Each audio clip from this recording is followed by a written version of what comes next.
Assalamualaikum warahmatullahi wabarakatuh. Nama saya Nur Farhana binti Mat Kawi. Angka giliran 2023-1124-00023. Pelajar PDPP KDC Pendidikan Islam Ambilan Oktober 2023 Unit 1. Di bawah subjek EDUP 2072 Falsafah dan Perkembangan Pendidikan di Malaysia di bawah seliaan Encik Chan Kuan Long. Tajuk saya dalam video ini adalah mengenai analisis falsafah pendidikan kebangsaan dan pelan pembangunan pendidikan di Malaysia pada tahun 2013 sehingga 2025, iaitu dalam guru dalam aspek PAK 21 bagi memastikan sistem pendidikan Malaysia antara yang terbaik di dunia. Dalam menepani era globalisasi yang mencabar pada hari ini, satu usaha perlu dicapai dalam mengembangkan institusi negara. Sehubungan dengan itu, Kementerian Pendidikan Malaysia telah melaksanakan dasar-dasar pendidikan negara yang mana salah satunya ialah Pelan Pembangunan Pendidikan Malaysia, iaitu kita panggil sebagai PPPM 2013 sehingga 2025 yang dihasilkan berlandaskan falsafah pendidikan kebangsaan FPK bagi mencapai matlamat untuk memastikan sistem pendidikan di Malaysia antara yang terbaik di dunia.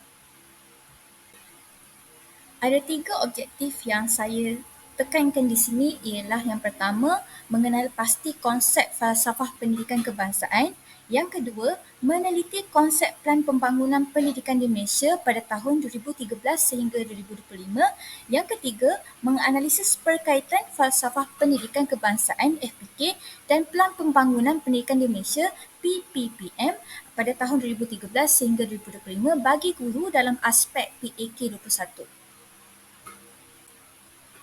Di dalam definisi konsep, saya ketengahkan dua objektif yang diterangkan sebentar tadi, ialah yang pertama, falsafah pendidikan kebangsaan FPK dan yang kedua, Pelan Pembangunan Malaysia PPPM 2013 hingga 2025. Okey, objektif yang pertama iaitu mengenai falsafah pendidikan kebangsaan FPK. Bagaimana falsafah ini terbentuk? Okey, Akta Pelajaran 1961 adalah asas kepada pembangunan falsafah pendidikan kebangsaan FPK. Menurut Syahirah 2022 menyatakan bahawa falsafah pendidikan kebangsaan ini dahulunya dikenali sebagai falsafah pendidikan negara FPN. Namun, nama tersebut ditukar pada tahun 1996 yang mana nama ini digunakan sehingga kini iaitu falsafah yang kita kenal sekarang dipanggil sebagai falsafah pendidikan kebangsaan. Okey, kita pergi kepada matlamat falsafah pendidikan kebangsaan. Pendidikan di Malaysia adalah suatu usaha berterusan ke arah lebih memperkembangkan potensi individu secara menyeluruh dan bersepadu untuk mewujudkan insan yang seimbang dan harmonis dari segi intelek, rohani, emosi dan jasmani berdasarkan kepercayaan dan kepatuhan kepada Tuhan.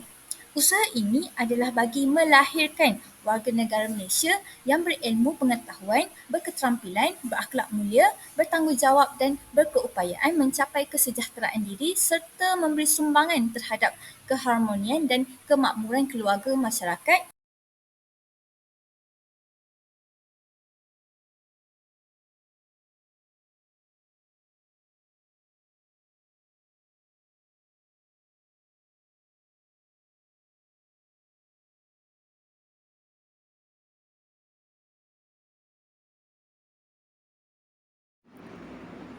Kita pergi kepada intipati falsafah pendidikan kebangsaan FPK. Apa yang ingin dicapai oleh FPK ini dalam diri murid? Ada 10 yang ditonjolkan di sini. Yang pertama ialah usaha berterusan yang mana ia melibatkan beberapa peringkat bermula dari peringkat awal iaitu berlaku secara tidak formal sebelum bermula persekolahan. Peringkat kedua ialah sekolah iaitu melibatkan pendidikan formal, sekolah rendah dan menengah dan juga peringkat kendiri yang dimaksudkan di sini ialah belajar di media massa atau internet. Yang kedua ialah potensi individu. Ia merujuk kepada aspek Jerris yang kita faham sebentar tadi iaitu J, jasmani, E, emosi, R, rohani, I, intelek dan akhir sekali S, social. Ketiga dalam FPK ini ialah perkembangan menyeluruh yang bermaksud penguasaan pelaksanaan aspek Jerris tadi. Keempat ialah seimbang dan harmoni, iaitu keseimbangan aspek jeris. Kelima pula ialah kepercayaan dan kepatuhan kepada Tuhan, yang mana ia merujuk kepada prinsip pertama rukun negara. Keenam ialah murid yang berilmu pengetahuan, yang mana mereka dapat menggunakannya ke arah yang baik dan bermanfaat. Ketujuh pula berketerampilan dalam aspek melaksanakan tugasan secara kompeten dan cekap. Kelapan ialah kesejahteraan diri yang mempunyai pemikiran waras, jiwa yang tenang dan badan yang sihat. Nombor 9 pula ialah berakhlak mulia dalam aspek penghayatan dan pengamalan. Yang terakhir sekali ialah bertanggungjawab dari segi amanah, produktif dan bertanggungjawab dari pelbagai aspek. Objektif yang kedua adalah mengenai Pelan Pembangunan Pendidikan Malaysia, iaitu kita panggil sebagai PPPM pada tahun 2013 sehingga 2025. Pada Oktober 2011, Kementerian Pendidikan telah melancarkan kajian semula sistem pendidikan negara secara menyeluruh dalam usaha membangunkan Pelan Pembangunan Pendidikan Malaysia yang baharu. Keputusan melaksanakan kajian semula sistem pendidikan dibuat dalam konteks standard pendidikan antarabangsa yang kian meningkat, peningkatan aspirasi negara dalam mempersiapkan generasi muda untuk menghadapi keperluan abad ke-21 dan peningkatan harapan ibu bapa serta masyarakat terhadap dasar pendidikan negara. Dalam tempoh 15 bulan, iaitu daripada Oktober 2011 hinggalah Disember 2012, Kementerian telah memperoleh input dari pelbagai sumber seperti laporan penyelidikan yang dijalankan oleh pakar pendidikan dari UNESCO, Bank Dunia, OECD dan 6 institusi pengajian tinggi awam. Baik, terdapat 3 objektif yang ditumpukan di dalam pelan ini. Yang pertama adalah memahami prestasi dan cabaran semasa sistem pendidikan Malaysia. Yang kedua adalah mewujudkan visi dan aspirasi yang jelas. Dan yang ketiga iaitu menggariskan transformasi sistem pendidikan yang komprehensif, merangkumi perubahan penting dalam kementerian menerusi 11 anjakan. Objektif yang pertama iaitu memahami prestasi dan cabaran semasa sistem pendidikan Malaysia, iaitu memberikan tumpuan terhadap akses kepada pendidikan, meningkatkan standard kualiti, merapatkan jurang pencapaian equity, mengukuhkan perpaduan dalam kalangan murid serta mengoptimalkan kecekapan sistem. Objektif yang kedua iaitu mewujudkan visi dan aspirasi yang jelas. Apa yang dikehendaki iaitu merujuk kepada aspirasi sistem pendidikan dan yang kedua adalah aspirasi murid. Kita pergi kepada aspirasi sistem pendidikan melalui akses. Apa yang dimaksudkan sebagai akses ini adalah 100% enrolment merentas semua peringkat pendidikan daripada prasekolah sehingga menengah atas menjelang 2020. Yang kedua adalah kualiti. Berada dalam kelompok negara sepertiga teratas dalam pentaksiran antarabangsa seperti TIMSS dan PISA dalam tempoh 15 tahun. Seterusnya adalah equity. Apa yang dimaksudkan sebagai equity ini adalah berkenaan 50% pengurangan dalam jurang pencapaian dalam bandar, luar bandar, sosioekonomi dan gender menjelang tahun 2020. Seterusnya adalah perpaduan. Apa yang dimaksudkan sebagai sistem pendidikan aspirasi yang merujuk pada perpaduan ini adalah sistem pendidikan yang menawarkan perkongsian pengalaman dan nilai kepada kanak-kanak dengan menghargai kepelbagaian. Dan yang terakhir sekali adalah kecekapan, iaitu merujuk kepada sistem yang memaksimumkan keberhasilan murid mengikut peruntukan sedia ada. Kita pergi kepada aspirasi murid pula. 6 ciri utama yang diperlukan oleh setiap murid agar mereka berupaya untuk bersaing pada peringkat global. Yang pertama adalah pengetahuan, iaitu mempertingkatkan lagi pengetahuan akademik dan pengetahuan am dan seterusnya lain-lain. Seterusnya adalah kemahiran berfikir, iaitu mengajar cara memperoleh ilmu pengetahuan secara menyeluruh dengan tanpa bantuan orang lain. Yang ketiga adalah kemahiran memimpin yang mewujudkan situasi formal dan tidak formal dalam memupuk sifat kepimpinan dalam diri murid tersebut. Seterusnya adalah kemahiran dui bahasa. Yang dimaksudkan di sini adalah menggalakkan murid mempelajari pelbagai bahasa. Yang seterusnya adalah etika dan kerohanian, iaitu memupuk nilai supaya mereka boleh menyelesaikan konflik pada masa dewasa nanti dengan bijak dan rasional. Dan yang terakhir sekali adalah identiti nasional, memperkukuhkan melalui penghayatan prinsip rukun negara.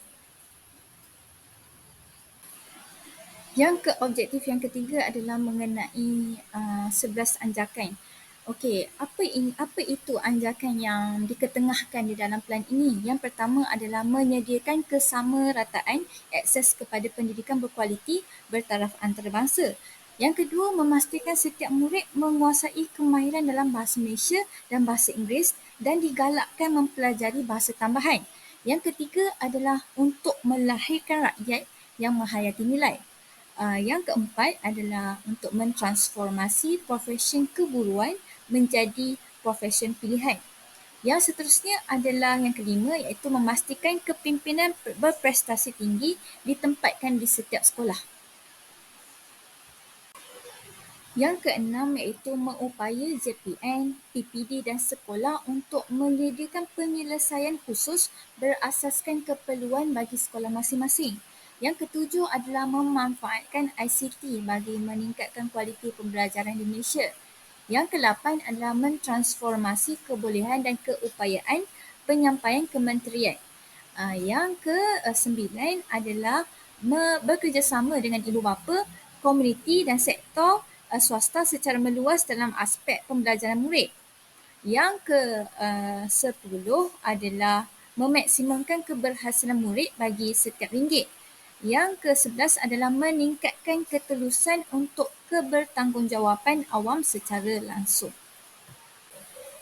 Bergerak kepada objektif tajuk ini, iaitu yang ketiga adalah untuk menganalisis perkaitan falsafah pendidikan kebangsaan dan Pelan Pembangunan Pendidikan di Malaysia PPPM pada tahun 2013 sehingga 2025 bagi guru dalam aspek PAK 21. Guru menjadi pemangkin dalam pembentukan murid-murid yang bertaraf antarabangsa. Oleh itu, apakah impak PPPM dan FPK terhadap guru melalui PAK 21? Bagi mencapai aspirasi murid yang berlandaskan FPK dan PPPM adalah dengan melancarkan kurikulum standard sekolah menengah KSSM dan kurikulum standard sekolah rendah KSSR secara berperingkat bermula pada tahun 2011 yang telah disemak semula pada tahun 2017 menerusi anjakan yang pertama yang mana ingin menyediakan kesamarataan akses pendidikan berkualiti bertaraf antarabangsa di bawah PPPM 2013 hingga 2025. Kurikulum ini disemak bagi mengimbangi set ilmu pengetahuan dan kemahiran seperti kreatif, inovasi, penyelesaian masalah dan kepimpinan. Salah satu aspek yang ditekankan dalam kurikulum ini adalah PAK 21 ataupun kemahiran abad ke-21. Oleh itu, di sini saya akan memperkenalkan rujukan-rujukan yang melibatkan maksud PAK 21, apakah aspek yang perlu wujud dalam diri guru berkaitan dengan pelaksanaan PAK 21 ini dan sejauh manakah PAK 21 ini dapat diamalkan oleh guru dalam bilik darjah.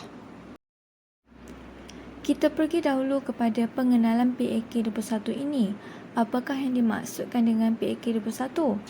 Ini telah dijelaskan oleh Kementerian Pendidikan Malaysia yang mana menyatakan bahawa ia ditakrifkan sebagai proses pembelajaran yang berpusatkan murid berteraskan 5 standard atau lebih dikenali sebagai 4C atau 4K, iaitu komunikasi, kolaboratif, pemikiran kritis dan kreativiti, ditambah pula satu elemen nilai murni dan etika.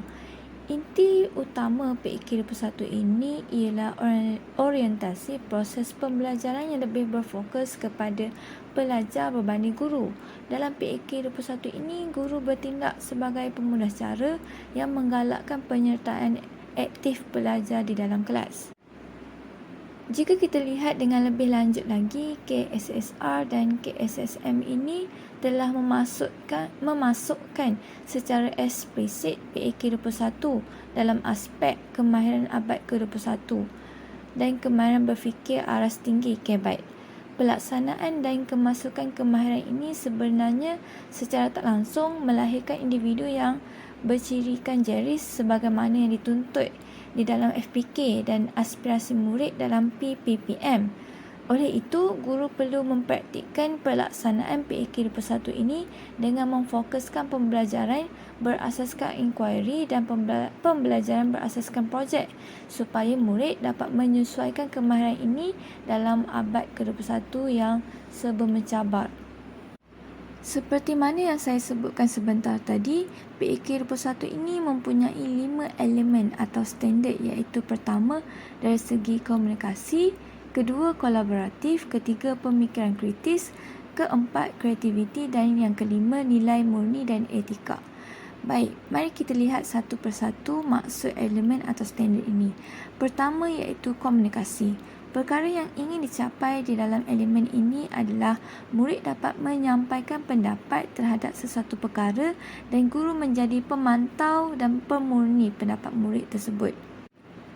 Kedua ialah elemen kolaboratif, yang mana ingin mencapai murid yang bekerjasama dalam kumpulan dan memupuk semangat kebersamaan. Dalam konteks ini, guru bertindak sebagai pembantu dalam kawalan murid dan kelas.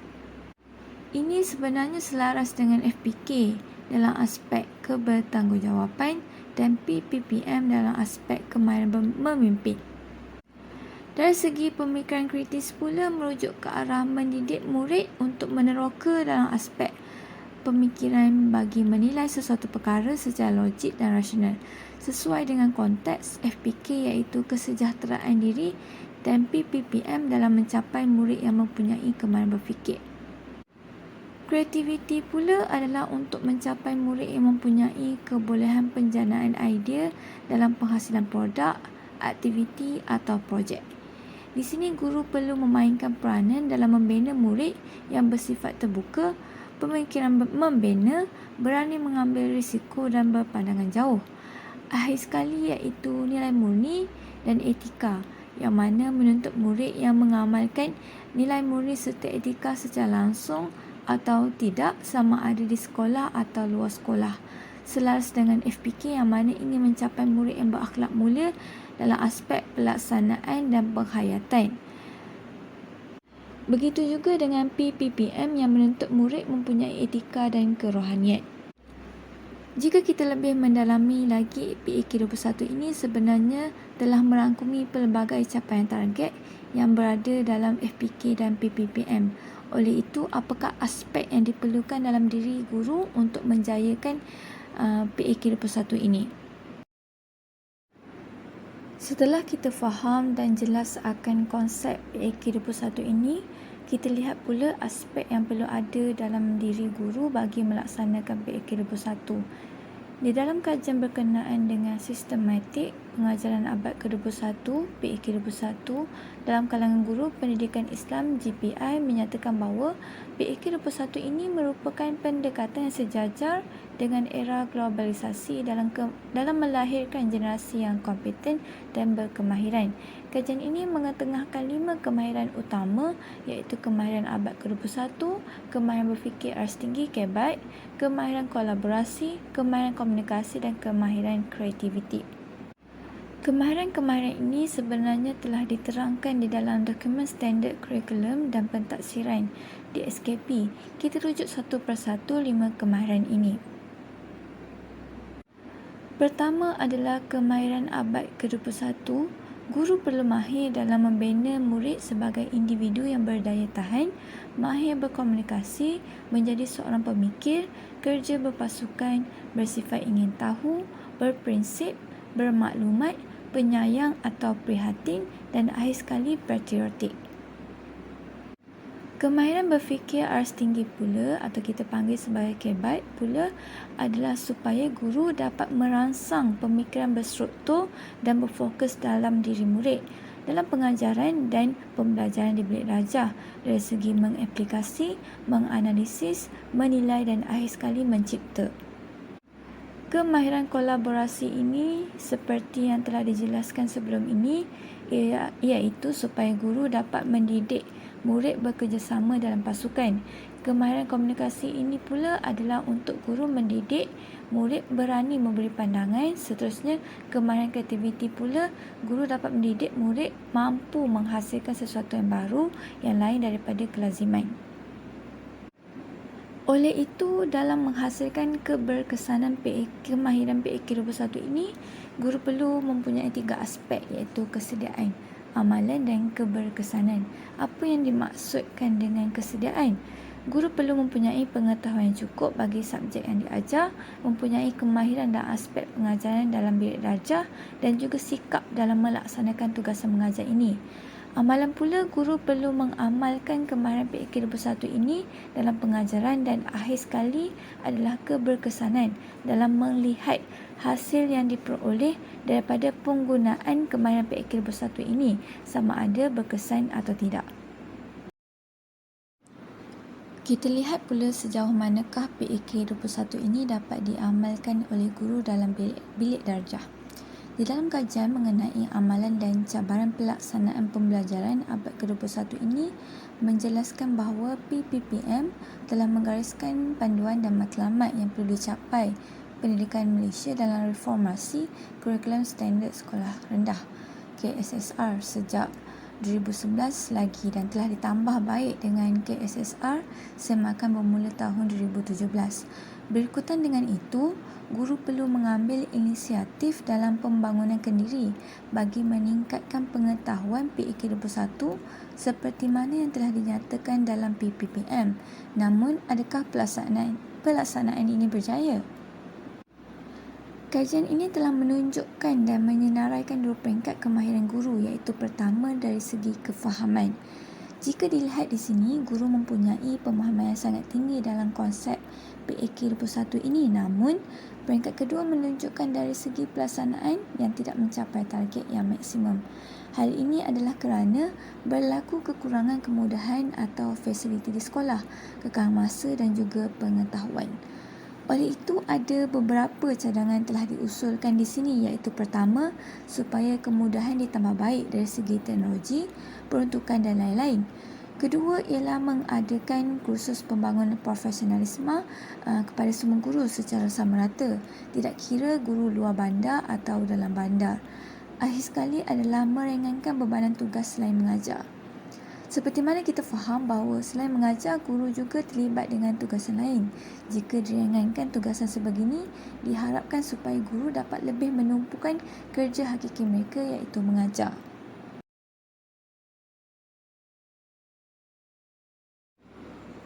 Di dalam kajian aplikasi konsep 4C pembelajaran abad ke-21 dalam kalangan guru, pelajar, sarjana mod pendidikan bahasa Arab, cuti sekolah UIAM menyatakan bahawa secara umumnya aplikasi PAK 21 ini tidaklah memberi penekanan terhadap penggunaan teknologi semata-mata, malah ianya juga perlu berpusatkan pelajar bersandarkan 4 elemen utama iaitu komunikasi, kolaborasi, kritis, kreativiti dan tambahan 2 elemen iaitu nilai murni dan etika 6C.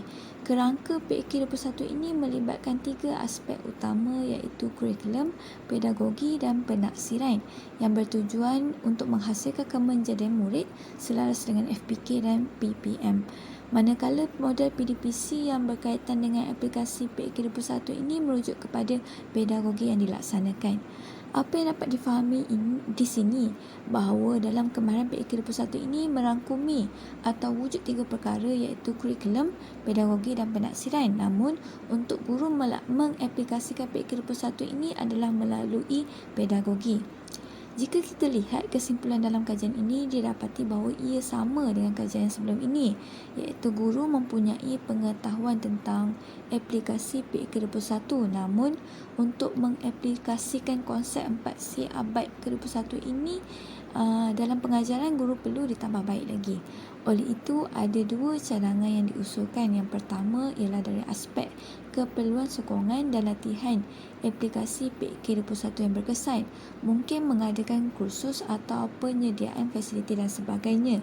Yang kedua ialah memerlukan keprihatinan dari pihak berautoriti terhadap pendedahan guru dalam pelaksanaan aktiviti PDP yang sesuai berkaitan dengan aplikasi PK21. Oleh itu, jika kita rujuk semula topik ini, PK21 iaitu adalah proses pembelajaran yang berpusatkan murid berteraskan 5 standard atau lebih dikenali sebagai 4C atau 4K, iaitu komunikasi, kolaboratif, pemikiran kritis, pemikiran kreativiti, dan nilai murni serta etika. Bagi aspek yang perlu wujud dalam diri guru berkaitan dengan pelaksanaan PK21 ini adalah guru perlu mempunyai 3 perkara, iaitu kesediaan, amalan dan keberkesanan. Dan berkaitan dengan apakah capaian guru dalam pelaksanaan PK21 ini, ialah kita dapat lihat setakat 2020 kita dapati bahawa guru mempunyai kefahaman yang tinggi dalam konsep PK21, namun dari segi pelaksanaannya adalah tidak memuaskan.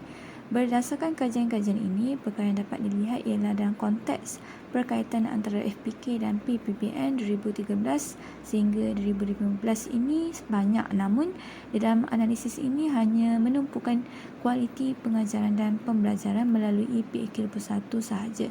Hal ini kerana ia merangkumi segala aspek dalam aspirasi murid dalam PPPM dan JARIS dalam FPK.